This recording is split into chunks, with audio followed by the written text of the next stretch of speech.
I had to stop what I was doing just now. I was doing something, preparing my meal for the day, and I was listening to these people on YouTube talk about something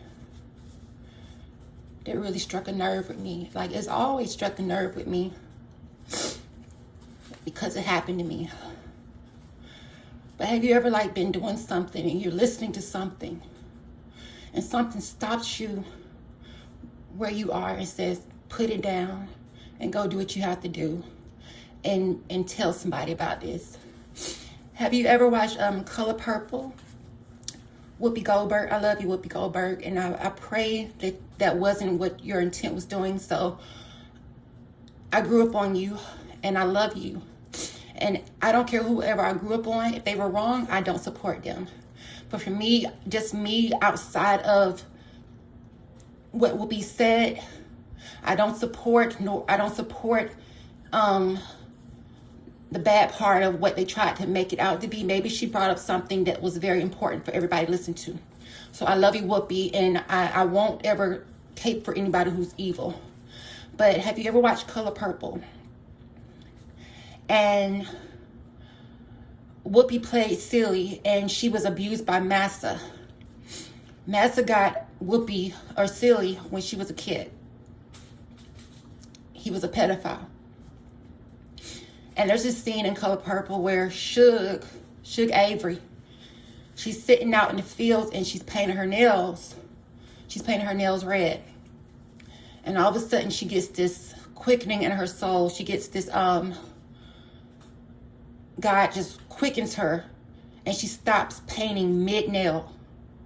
And then you see her running towards the house where Celie was about to shave Master. Well, I had to speak on something because I was watching something and I unsubscribed today because I realized I'm not saying I'm glad they brought it up, but at the same time, sometimes you got to talk about things to get things out and to educate yourself and to get things right. So I was watching this show. I ain't gonna say the name of the show, but they were talking about how people are trying to now make pedophilia okay. Let me say something. Like I said before, heterosexuality, lesbianism, gay or homosexuality, not gay because gay is happy, homosexuality and bisexuality, all those sexualities are different from being who you are. Your gender is not sexuality. Now that I've cleared that out the way, I don't want nobody trying to use any group that's marginalized, that has suffered. Transgenders, African Americans, Native Americans, Hispanics, people who have really suffered. I don't want nobody trying to use them as a gateway to try to bring in something perverted. So that being said, I was watching something and they were talking about people in college are bringing up discussion of pedophilia and trying to make it okay. I got a quick little story for you and I'm gonna get off of here. I'm gonna say this. I had to stop because something in my soul told me that as I was listening to this, there are children out there right now being assaulted by grown perverts and grown pedophiles. The building I'm in right now, the person above me, he can hear this, he's a pedophile. He stalks me in my own apartment. When I go to the restroom, he's in the restroom. I've moved around my furniture, he's over me. He's he just doesn't stop. And there's a school in this building and a school right across the street. So my thing is, what I'm saying is, I've suffered from all types of fear. When you're a kid, things are done to you and you end up becoming fearful of it. Whether it's being afraid of people, which is so true, being claustrophobic. And I'm gonna say this about claustrophobia and pedophilia. Children can become claustrophobic from the act of pedophilia that's done unto them. You have a grown, able-bodied piece of demon messing with children that can cause claustrophobia. So I'm going to tell you a little quick story. I was groomed by my, I'm going to call him my stepfather. My parents' husband groomed me. He's a pedophile. He's always attacked me And to this day, I have an eating disorder where I have to take medicine just to eat, because I've had an eating disorder all my life where I would not eat. I would go to bed and I would crawl up in a ball and I would turn off all the lights and I would go to sleep, even with me being hungry. And I did it for years. And I'm an adult now and I still have to deal with that shit. I still deal with it. Even when the pandemic started, I lost my uncle at the beginning of the pandemic. I got sick from COVID. And while I was around that pedophile, because I had moved back home just to get myself back together, he started up again. He started up again on me. And I'm an adult. I'm a young adult, but I'm an adult. So when I was young, he used to beat up on me really bad, like emotionally, everything. He would be able to whoop me and do all types of awful things to me. It came to a head one day when I was in the kitchen. And he comes in to bothering me. He says, I can't wait till you turn 18 to get out of my house. I said, you don't have to worry about that. You don't have to worry about me turning 18. I'm going to leave. And what I ended up doing was, when internet came out with the Razor phones and not iPad, but iPhones, I got online and I met someone. I was 16. I was 15 turning 16.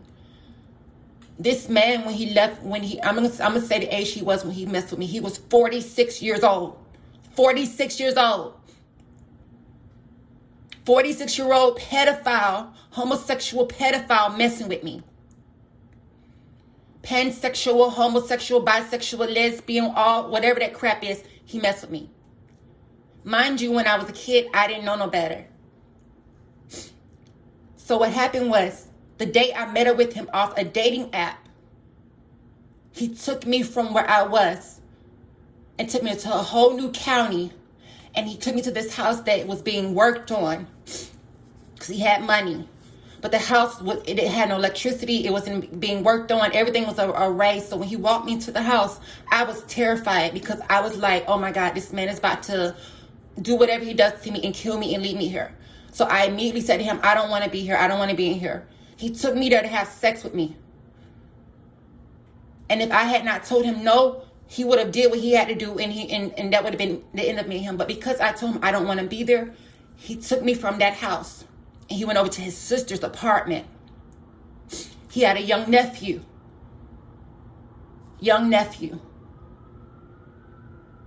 I walked in, I met his sister. I saw his little nephew, most adorable kid I've ever met. Like, it's like a little brother to me. I'm like his auntie. Like, no matter what, I'm always gonna love his sister's kids.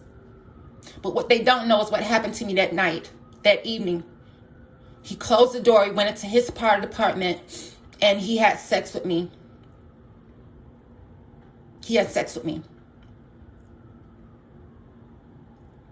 So after it was done, it was over. It did hurt. Yes, it was hurt. It was painful.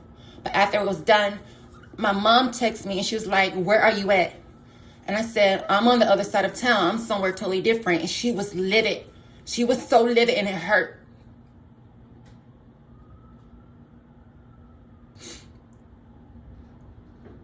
So the guy that did to me, he ended up being my boyfriend for 2 years. What happened was when I got back home, my mom was livid. And it hurt her. But things are so bad,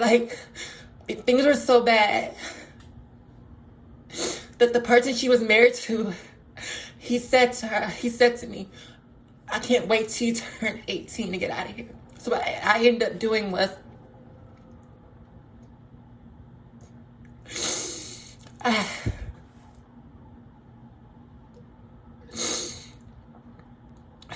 I was in 10th grade and I was starting my, I think it was sophomore, I don't know, I can't remember, but I started 11th grade in the middle of dating him. So I ended up leaving my house and I moved in with him and I decided that I'm going to finish school. So I would travel a whole hour from living with him every morning. I would drive the car. He had a car, he had a Lexus or whatever, and he let me take the Lexus. And I would make it to school every day because I was determined to graduate. I didn't want to drop out. Make a long story short, I did that for about 2 years. I ended up graduating. The men, I mean, I can't really explain it because I do not vouch for pedophiles. But the way I was treated, he treated me like he cared about me, he loved me. Yet he was abusive too sometimes. My auntie had to get involved with him. My auntie's lesbian, and she didn't like the way he was handling me. One night, he got rough with me, and I had to grab the keys. I had nothing on, no clothes. All I had was my panties and whatever I had on top. And I ran out the house, and I jumped in the Lexus, and he chased me. So I went to go tell my auntie. She came over, and she brought my older cousin, and they had words with him, and I'm glad they did. Make a long story short, me and him spent 2 years together. And he showed me he loved me, but at the same time, he was mean. He was cheating. He was messing with other children. He ended up dying. When I turned 18, he died. And now that I'm older, and I'm who I am, I gotta speak up. Fuck the degenerate outside, because they don't know what the fuck is going on. They're lost in the world. What I'm saying right now is I gotta speak up for these babies that got grown-ass degenerates like that piece of shit outside mess with them. Going to the school and getting on websites to mess with children. Anybody, I don't care what you are, animal, human, anything. If you're a pedophile, you deserve to rot in hell. You deserve death. Because children, I don't care what nobody say, children don't make good decisions when they're children. A person, or really honestly, people who are turned adults don't start making real decisions till like 35 and up. So anything under 35 is a child. To me, it's a child. And these people are talking about messing with 12-year-olds. There's people out there who have hurt infants, little infants, not even a month old. When I first got up to this place where I'm at, first time I got up here, I remember it. Let me turn this off, hold on. I remember it when I first got up here. What I heard come out of two ladies' mouths talking about there was a grown man that messed with a little girl. And he did something to her with his hands. I'm not going to go any further. I got to get the hell up out of here. I'm getting out of this place. But what I'm saying is, while we're sitting up here living our lives, we don't know that animals are being slaughtered and abused for food. We don't know there's little children being abused by grown-ass people. There's children being abused by other children. So I had my moment where I was I was standing, preparing my meal, and listening to what these people are saying. And I had to say, hold up, because now they're trying to get into it. They try to bait and switch. They try to gaslight you. They try to ease you into discomfort, like a frog boiling in slow cooking water. Before you know it, it's there. So I'm drawing the line at gender. Anybody that tries to come off of gender and do perverse things, that's the end of them. Doesn't have to do with trans, doesn't have to do with cis. Anybody who is sexually perverse towards anything in life, they deserve hell and they deserve to die. They deserve to die and they deserve hell. So I'm saying this and I'm going to post it because people have to start being conscious of what you do. This coronavirus, I believe, is turning people into zombies. It's messing with their minds where they have brain fog. They're all angry, hungry, homeless. I was homeless. I was made homeless when the pandemic hit because of the pervert that abused me as a child could not stand to have me around him. I called the cops on him twice. He put his hands on me twice, beginning at Valentine's night. It was 10:30 at night, Valentine's night, the year of when the pandemic started, 2020. And he came in there and he came messing with me again. It's nighttime. You should have heard me. I'm calling for my mommy. Mommy. I'm grown and I'm saying mommy. And she comes out of her bedroom like, what's going on? Why was her husband in there with her? No, because I didn't want him around her. Why was he in the kitchen with me at night? He did it again around nighttime, putting his hands on me and assaulting me.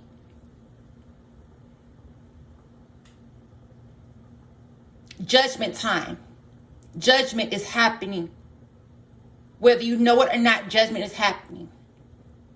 If you don't speak up for people who can't speak for themselves, and you just if you're a fucking bully, excuse my language, if you are a fucking bully, excuse my language, you deserve to die.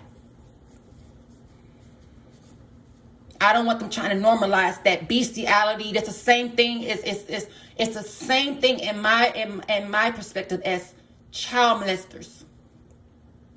I had wrote this down. I said they try to say that children know they don't. Children, we are naturally curious because God created us to be that way so that we can learn our environment to be safe. Children, babies can be attracted to all types of things that look colorful and dangerous. I'm not going to say what it is, but they had to ban certain cleaning products or whatever because babies would get their hands on because of the colors. So just because it's attractive or something, a child is attracted to something, they don't have the mindset to know that it is wrong and that it can do them harm or kill them. Grown people do. That's one of the biggest differences. Children don't know. Grown people do. So no child can give consent to nothing they don't know anything about. And then you can say they don't know. Children don't know. There are grown people in their 70s don't know, and they still act childish.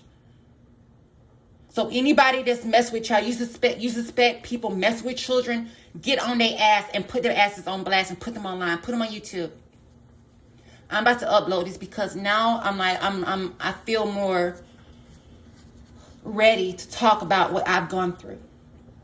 And I'm still being bullied. The one upstairs stalks me in my own home.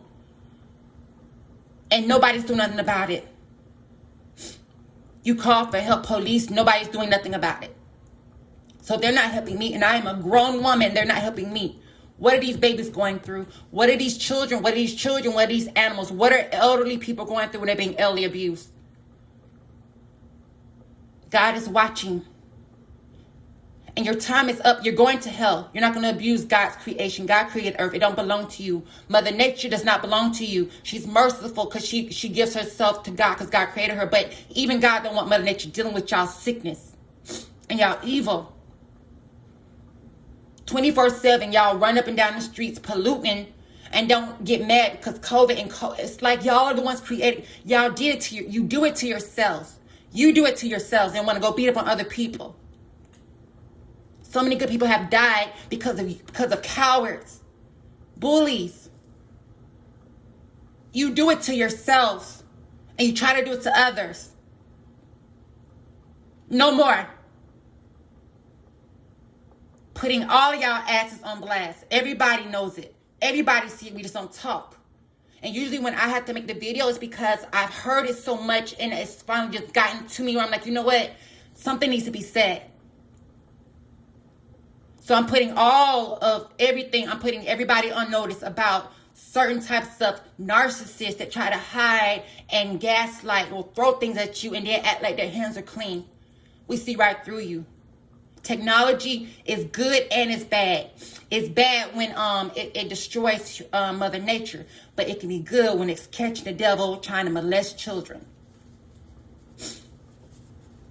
So I'm going to put this up here. I'm going to go about my day. I'm going to start writing down what I feel. I'm going to make more videos. Like I said before, I'm going to make more videos. I'm not trying to be famous. I don't want to be out there like that. I don't like all that crap. Fame is nothing but the devil. Constantly having people in your space and in your head thinking they control you.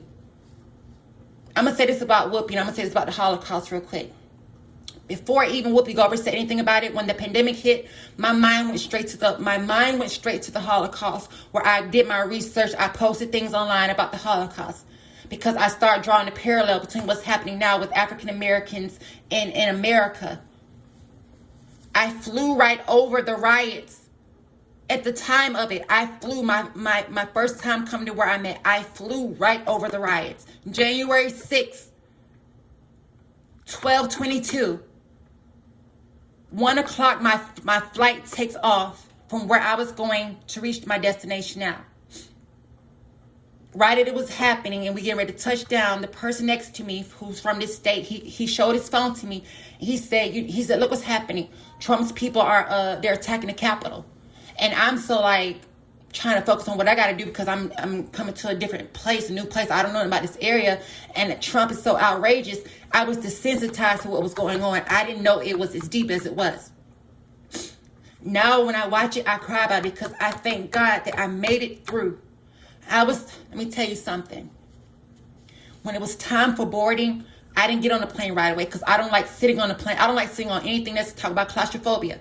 I don't like sitting on anything waiting for people to fill it up and I'm sitting on there. I wanted them to go ahead and get on before me, and I got in line. And as I got in line, I was the last one, but then a whole group of other 30 people got behind me. We were all about to get on that plane. But let me tell you something. God is so good, right? As soon as I got to the door to board, they said that I was the last passenger that could fly on that flight because we had reached weight capacity, weight limit. Nobody else got on that flight behind me. All those people behind me, they were waiting to get on that flight. They had to catch the next one. I flew right over the riots, Washington, D.C. riots. I flew over it. I had the plane ticket to prove it.